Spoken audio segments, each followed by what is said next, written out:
Is this a Studio Ghibli reference? Let me know in the comments down below.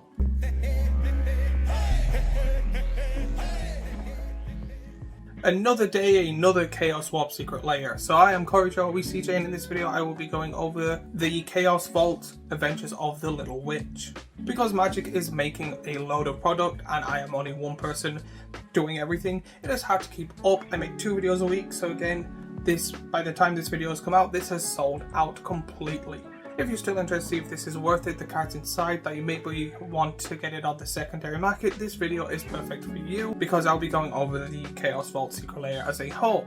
But before I go any further, a word from our sponsor, which is me and my small little Etsy shop, where I make t-shirts and hoodies with multiple colours, designs and sizes for people to enjoy that like me and my content.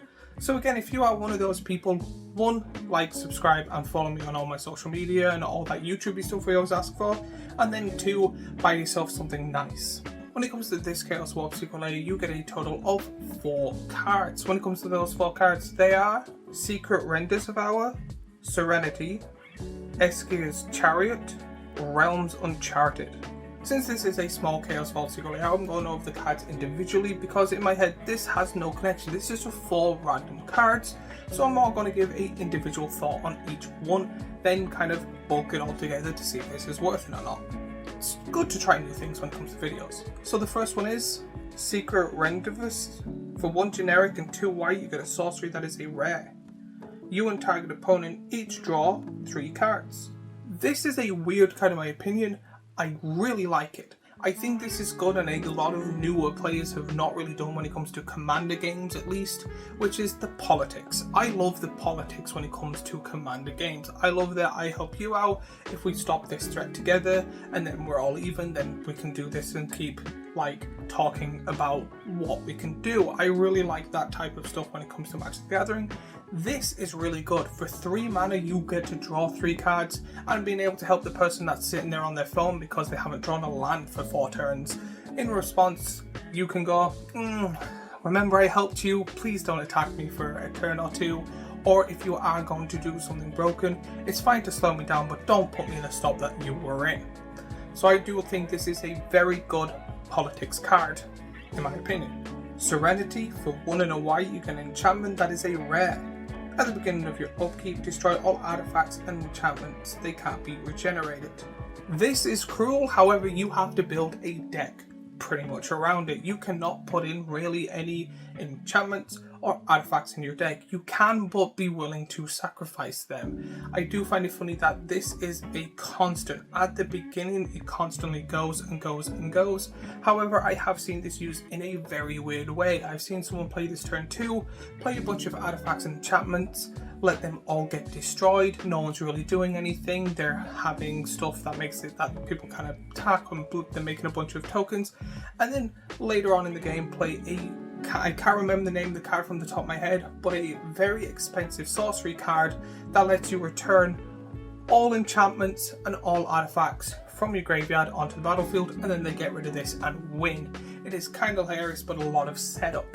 Eskir's Chariot, for 3 generic and a green, you get a legendary artifact vehicle that is a rare. When Eskir's Chariot enters, create 2 2/2 green cat creature tokens. Whenever Eskir's Chariot attacks, create a token that's a copy of target token you control, has crew 4, and is a 4/4. When this card came out, I thought, meh. Personally, I'm not a big fan of vehicles, I just find them too convoluted. However, I've seen a lot of people go, this is broken. The point is, you get the 2 cats, you attack, you get a 3rd cat. However, I've seen people go, cool, here is, we'll say, Fleet Swallower, or another big green non-legendary creature that does a lot of ridiculous stuff. Cool.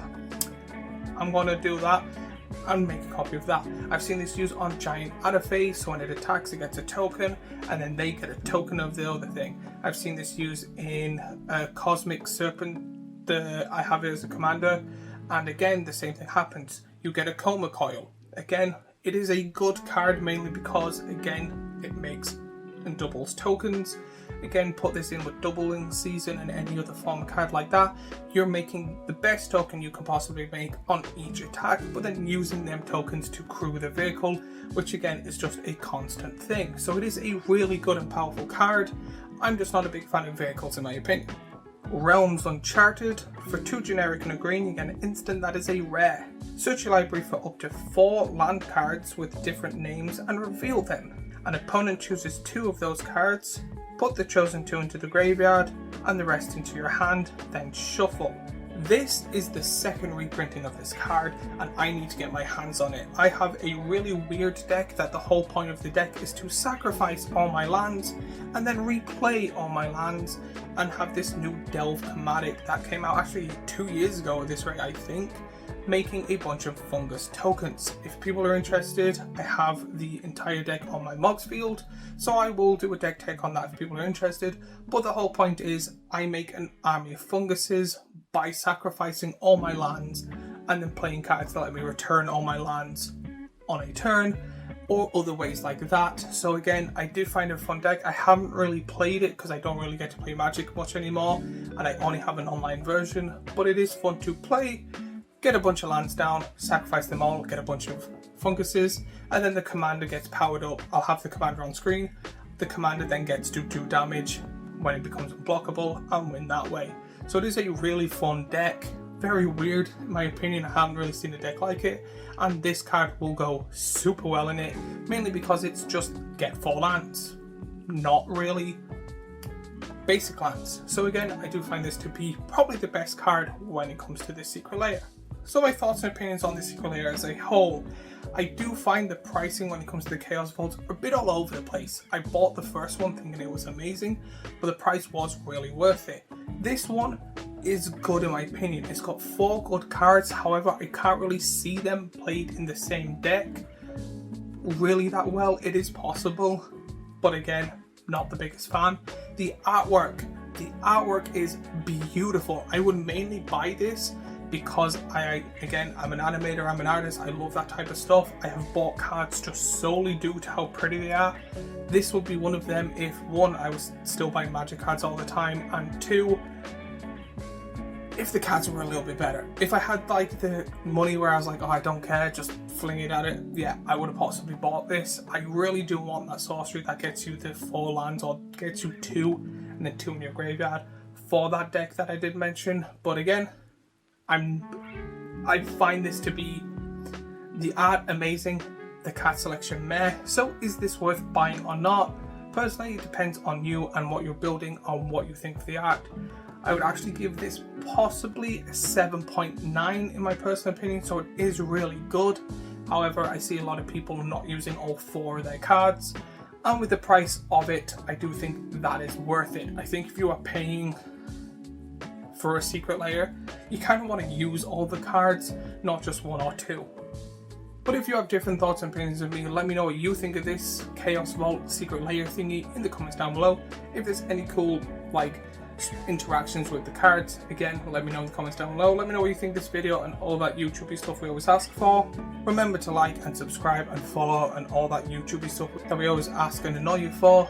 And as always, I have the previous Magic the Gathering video I make here, a playlist of all the other Magic the Gathering stuff I do here, and a subscribe button here, and I will see you all in the next video.